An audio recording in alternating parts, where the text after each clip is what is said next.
Good morning, grade 11. Today our lesson is on quadratic inequalities in one variable. You can solve these graphically and algebraically. Example 1, solve 0 is greater than x plus 3 squared minus 4. So I'm going to show you how to solve it graphically first, and then the second one I'll show you how to solve it algebraically. You get the same answer. So when you are solving it graphically, your first step is to graph the quadratic. In this particular case, it's already in vertex form, so I can graph it. If it's not in vertex form, you have to remember to change it to vertex form. So here if I look at it, my vertex is at -3 and -4. So 1, 2, 3, 1, 2, 3, 4. That's my vertex. From my vertex, I look at this question and I know that my A is 1, so there's no transformation. So I can follow my pattern. 1 and 1 up. 1 and 1 up.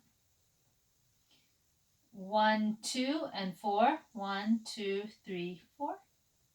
And then on this side, it would be here. Then I'd do 1, 2, 3, and it would have been 9. 1, 2, 3, 4, 5, 6, 7, 8, 9. And then the same thing on this side. So if I graph this, it looks like this. So that is your step number 1. Once I have graphed this, then I look at my inequality. And the most important thing with my inequality is reading this. It says that my graph is less than 0. Because it's saying that my graph is less than 0, I want to figure out all the values under my x-axis. So my graph under the x-axis will make this inequality to be true.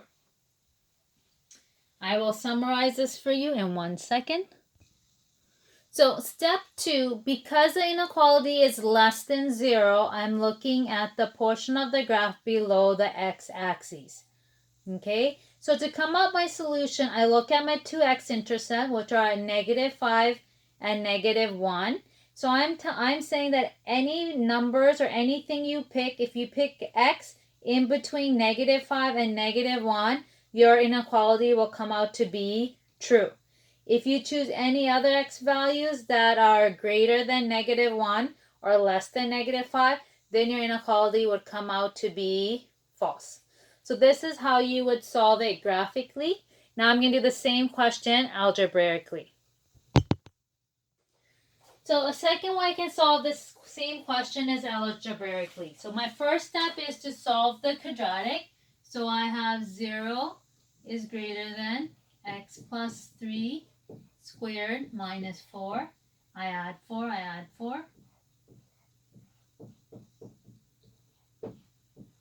Okay, now to get rid of the square, I have to take the square root. I have to take the square root. When you take the square root, you get two different equations. You get +2 is equal to x plus 3. You also get -2. Sorry, that shouldn't be equal. Greater than -2, greater than x plus 3. Then I take away 3. I take away 3 gives me -1 is greater than x. I take away 3, I take away 3, get -5 is greater than x. So I get my two answers as -1 and -5. Those are my key points. Those are my x-intercepts. Once I've calculated my x-intercept, I can plot it onto my number line. Once I've solved it, my answer was -1 and -5. Now I've plotted those onto a number line. I use open circles because it's greater. There's no line underneath to say equal to. So this is step 2. I plotted my x-intercepts onto a number line. And when I did that, I got 1, 2, and 3 different sections. So for step 3, I want to pick a number in each interval or each section. So here I would choose -2. Here I would choose 0. And then here I would choose -6. Okay, so I want to test these with my inequality. So I start out with x equals -2. If I plug in x equals -2, I get 0 is greater than -2 plus 3 squared minus 4. Negative 2 plus 3 is 1. 1 squared is 1, so this is just 1. So 0 is greater than negative 3. Is that true or false? Okay, we know 0 is greater than negative 3. And 1 second, I just got to check something. I'm just going to pause. So just want to apologize. When I made my number line, I wrote the numbers wrong. The smallest number should come first, so that should be negative 5, and that should be negative 1. When you're plotting your x-intercept, make sure your smallest number comes first, and then your largest. And my numbers are still the same, negative 6, negative 2, and 0 that I'm going to choose. I just had them in the wrong intervals. So the first one we tested was negative 2. When we did the math, it came out to 0 is greater than negative 3, which is true, which means that we can shade in that region. That means we can pick any point in that region, and it should come out to be true. Now I'm going to test x is equal to negative 6. So 0 is greater than negative 6 plus 3 squared minus 4. So negative 6 plus 3 is negative 3. Squared is 9. 9 minus 4 gives me 3. So 0 is greater than 3. That is false. So I do not shade in that region. And my last test point that I want to test is x is equal to 0.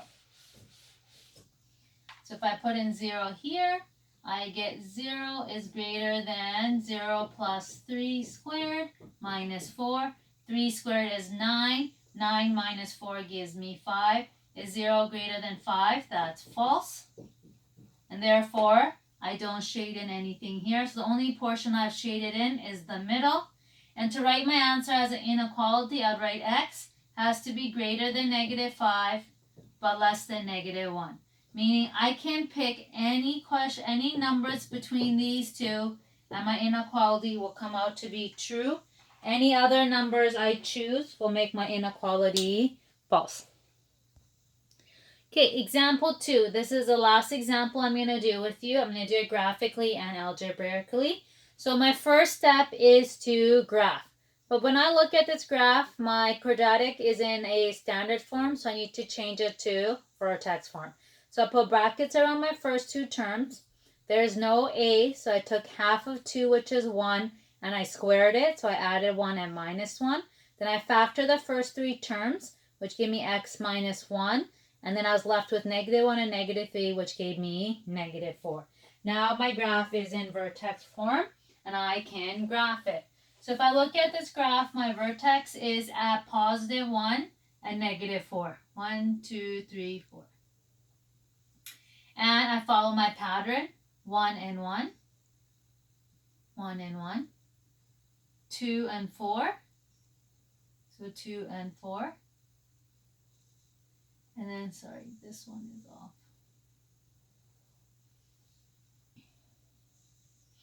2 and 4. So I feel like I'm not graphing this properly, so let's start again. So my first point is at positive 1 and 4. Then I'll go over to 2 and 1. And then 1 and 1. Then I'd go over 2 and 4. So it should have been here. Sorry. 1, 2, and then my next one is here. And then it'd be 1, 2, 3, then 4, and then 1, 2, 3, 5, somewhere up here. And then here, it would have been up here as well. This time I can connect it because it's, so that's something my graph would look like. You can draw it nicer just because you guys have a proper scale. So now once I've done my graph, step 2 is to look at my inequality. My graph is greater than and equal to 0. Because it's greater than, I'm looking at above the x-axis. I'm looking at the portion of my graph that's above the x-axis. Your intercepts matter. So I'm looking at this part of my graph. And if I look at that, that's at negative 1. And that's at positive 3. So if I were to do a number line, I would have negative 1 and 3. According to this graph, it's a solid.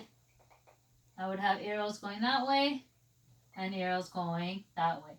So I would say that x has to be less than or equal to -1, but greater than and equal to 3. So that would be my answer to this particular question. So now to show this question solving algebraically, I would take my quadratic, and my first step is to solve it to find my x-intercept. I can ignore my inequality, make it equal to 0. It's a quadratic, it's factorable, so it'll be x minus 3, x plus 1 is equal to 0. So I get my intercepts at +3 and -1. Once I have that, I plot them onto a number line, -1, +3. I get to put solid dots because it has an equal to line underneath. Now I have 3 test regions, 1, 2, and 3. Here I would choose -2. Between -1 and 3, I would choose 0. And then I would choose 4 here. So to test this region, -2, I'd plug it in. -2 squared minus 2 times -2 minus 3 is not greater, this time the inequality greater than or equal to 0. -2 squared is 4 minus -4 minus 3 is greater than or equal to 0. 4 plus that gives me 8 minus 3. So 5 is greater than or equal to 0. That's true. So then I would shade this side in. Next one is 0. 0 squared minus 2 times 0 minus 3 greater than or equal to 0. Those cancel out, so -3 is greater than or equal to 0. And that is false. So I don't shade in that region. Now I'm going to choose 4. 4 squared minus 2 times 4 minus 3 is greater than or equal to 0. 4 squared is 16 minus 8 minus 3 greater than or equal to 0. 16 minus 8 is 8. 8 minus 3 gives me 5 is greater than or equal to 0. So that comes out. So those two are shaded in. And then after my test points, I would write my final answer. In this case, my final answer to be x has to be less than or equal to -1, but greater than or equal to 3. So that is my final answer. You can write it like this. If you like, you can write it separately. I'll leave that up to you. So that's our end of this particular lesson. If you have any questions or concerns, please email me or send me a message on Teams. Other than that, enjoy your weekend, and I will send you a next lesson on Monday. Bye.